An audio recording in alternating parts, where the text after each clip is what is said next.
गुजरात के अहमदाबाद में air India का विमान AI-171 क्रैश हो गया। विमान में मौजूद सभी यात्रियों की मौत की खबर है। 230 यात्रियों की मौत की तो पुष्टि भी कर दी गई है। विमान का मलबा देखकर कोई भी बता सकता है कि इस हादसे में कोई जिंदा नहीं बचा होगा। विमान हवा में ही आग का गोला बन गया था।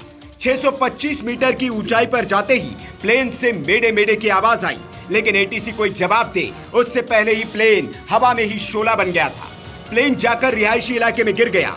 यह प्लेन लंदन जा रहा था, जिसमें क्रू मेंबर समेत 242 लोग सवार थे। इन्हीं यात्रियों में से एक गुजरात के पूर्व मुख्यमंत्री विजय रूपाणी भी थे। वे भी विमान में D2 सीट पर बैठे थे।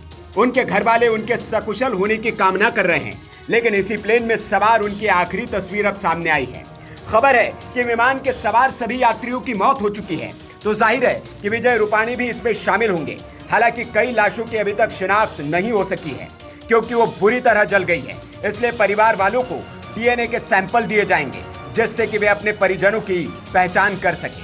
पूर्व मुख्यमंत्री विजय रूपाणी की इस तस्वीर को सोशल मीडिया पर अब खूब साझा किया जा रहा है और कहा जा रहा है कि ये उनकी उसी फ्लाइट की आखिरी तस्वीर है। ये तस्वीर उनके आगे बैठी किसी महिला ने सेल्फी के तौर पर ली है और शायद उसने अपने परिजनों को टेक ऑफ से पहले भेजा हो, तभी यह तस्वीर सामने आई है। इस तस्वीर में रूपाणी नीचे कुछ मोबाइल पर देखते हुए नजर आ रहे हैं। उनके पीछे एक शख्स बैठे हुए दिख रहे हैं। यह फ्लाइट में बोर्ड होने के तुरंत बाद की तस्वीर लग रही है। आपको बता दें कि रूपाणी अपनी बेटी से मिलने के लिए लंदन जा रहे थे। हालांकि इस तस्वीर के बारे में अभी अपडेट आ गया है। यह तस्वीर हालिया विमान की नहीं है। सोशल मीडिया पर इस फोटो को एयर इंडिया 171 बोइंग 7878 से जोड़कर बताया जा रहा है। हालांकि ये सच नहीं है, यह तस्वीर पुरानी यात्रा की है। हालांकि उनके विमान में सवार होने की पुष्टि जरूर हो गई है। खुद नागरिक उड्डयन मंत्री राम मोहन नायडू ने यह जानकारी दी है कि वे विमान में सवार थे। इस हादसे के एक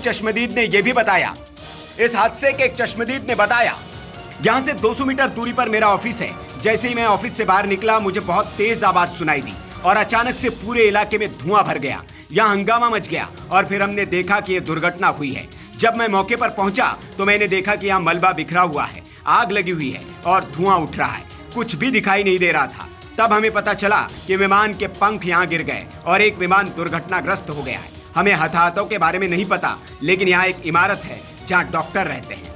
जाहिर है यह दुर्घटना इतनी भयंकर है कि पूरा देश इस वक्त स्तब्ध है। दुनिया भर से शोक संदेश आ रहे हैं। प्रधानमंत्री नरेंद्र मोदी से लेकर राष्ट्रपति ने इस पर अपनी संवेदनाएं जताई है और पूर्व मुख्यमंत्री के इस विमान में शामिल होने के बाद तो यह हादसा और भी बड़ा हो गया है।